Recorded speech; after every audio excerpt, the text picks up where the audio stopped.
여러분, 모세가 애굽 땅에서 출애굽해서 2달 후에 구약을 맺고 율법을 받았고 40년 동안 방황하다가 모세가 이 요단강을 두고 이제 여리고를 바라보는 그 모압 땅에서 이스라엘 백성들이 이해는 못했지만 새 언약을 주신 것입니다. 그런데 그 새 언약의 핵심이 뭐냐? 하나님의 영이 임하신다는 이야기입니다. 그런데 그 새 언약을 주셨음에도 불구하고 새 언약이 맺어지지는 못했습니다. 왜냐하면 언약은 피 흘림을 전제로 하기 때문입니다. 그래서 이제 기억나실 것입니다. 예수님께서 새 언약의 중보자시잖아요. 내 피로 세운 새 언약이라고 말씀하신 거예요. 그러니까 놀라운 것은 요단강을 건너서 가나안 땅으로 들어가면 그것이 이 땅에서 하나님 나라의 모형이잖아요. 그러니까 그 나라로 들어가기 전에 새 언약을 주셨다라는 것입니다. 그렇지만 그 새 언약이 이루어지지는 못했습니다. 언약이라는 것은 하나님과 그 백성이 맺는 약속이 언약입니다. 구약의 율법은 동물의 피로 맺었지만 새 언약은 하나님 나라로 들어가기 전에 주었지만 맺어진 것은 아닙니다. 이제 여러분들이 새 언약의 성취가 하나님 나라의 복음이다라는 사실을 아시면 좋겠습니다. 아멘. 내 피로 세운 새 언약이니 말씀하셨기 때문입니다. 그리고 더 놀라운 사실은 이제 이스라엘 왕국이 생겼음에도 불구하고 그 왕들은 늘 우상 숭배했죠. 마귀들의 통치 아래 마귀의 통치를 받았습니다. 대표적인 예가 이사야 26장 13절에 보시면 여호와여 우리 하나님이시여 주 외에 다른 주들이 우리를 관할하였사오나 바로 이것이 타락한 천상의 존재 마귀라는 것입니다. 다른 주들이 우리를 관할하였으나 우리는 주만 의지하고 주의 이름을 부르리이다. 이렇게 했지만 사실은 이스라엘 민족은 그렇게 살지 못했던 것이죠. 결국에는 북이스라엘은 아수르의 포로로 잡혀가고 남유다는 바벨론에 의해서 함락되었습니다. 400년간의 침묵이 지나고 난 다음에 마침내 때가 이르러 예수님께서 이 땅에 오시게 된 것이죠.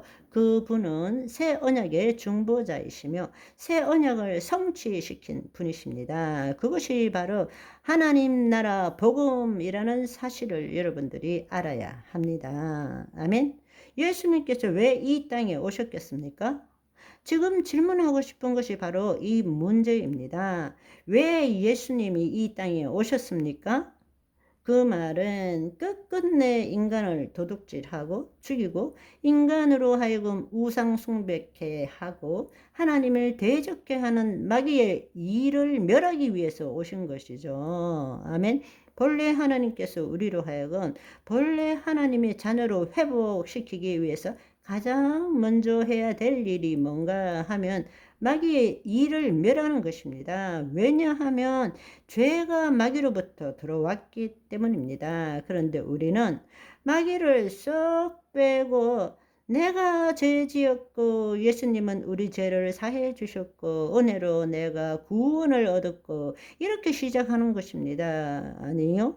죄의 근원은 마귀입니다. 그래서 요한일서 3장 8절에 보시면 죄 짓는 자는 마귀에 속하나니 마귀는 처음부터 범죄함이니라. 하나님의 아들이 나타나신 것은 마귀의 일을 멸하려 하심이니라.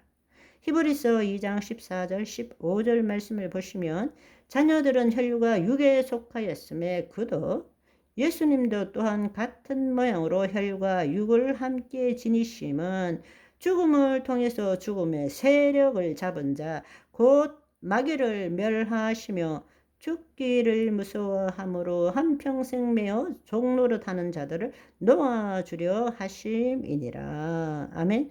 예, 그렇습니다. 예수님께서 이 땅에 오신 것은 단지 우리의 죄만을 사하러 오신 것이 아니라 마귀의 일을 멸하기 위해서 오신 것입니다. 두 번째로는 그렇게 함으로써 하나님의 자녀들로 하여금 다시금 하나님 아버지를 알고 지은 바대로의 존재가 되어서 하나님의 뜻을 이루는 삶을 살도록 하기 위해서라는 것입니다. 아멘. 어떻게 그렇게 할 수 있는가? 새 언약의 핵심이 무엇입니까? 새 언약의 핵심은 하나님의 영이 임하는 것입니다. 다른 말로 창세기의 타락을 생각해 보십시오. 타락의 결과가 무엇입니까? 하나님의 영이 떠난 거죠. 그러면 새 언약의 핵심은 무엇이라고요? 하나님의 영이 다시 오는 것입니다. 그렇게 되기 위해서는 우리의 본질적인 죄사함을 받아야 합니다. 피 흘림 없이는 죄사함이 없고 죄의 삭은 사망이기 때문입니다. 우리 스스로가 하나님이 지음받은 존재를 우리 스스로가 포기한 거죠. 그죠? 자유의지를 가진 혼이 포기한 것입니다. 그런데 우리는 잘못 생각해서 내가 무슨 죄를 지었기 때문에 죄인이라고 이렇게 이야기를 합니다. 그러나 여러분, 죄인의 본래 뜻을 이해할 줄 알아야 합니다. 그것은 내가 무엇을 이렇게 죄를 지었다. 이것은 원죄의 결과일 뿐이죠. 그러나 원죄라는 것이 뭔가 하면 자유의지를 가진 혼이 하나님을 나타내기보다는 마귀를 나타내므로 자신의 존재를 잃어버린 것입니다. 그래서 예레미야 2장 13절은 이렇게 이야기합니다. 내 백성이 두 가지 악을 행하였나니 첫째로는 생수의 근원인 나를 버린 것과 두 번째는 스스로 웅덩이를 판 것인데 그것은 물을 저축하지 못한 터진 웅덩이라고 말하고 있습니다. 본래는 생수가 흘러나오는 존재였잖아요. 뱃속 깊숙한 곳에서 생수의 강이 흘러 넘치느니라. 이것은 아직 오지 않은 성령을 이름이니라. 성령님이 오시고 오순절 이후에 우리가 예수 그리스도를 믿었기 때문에 하나님의 영이 임하심으로 인해서 우리는 뱃속 깊숙한 곳에서 생수의 강이 흘러 넘치는 존재라는 것입니다. 아멘. 오늘은 여기까지. 바이바이.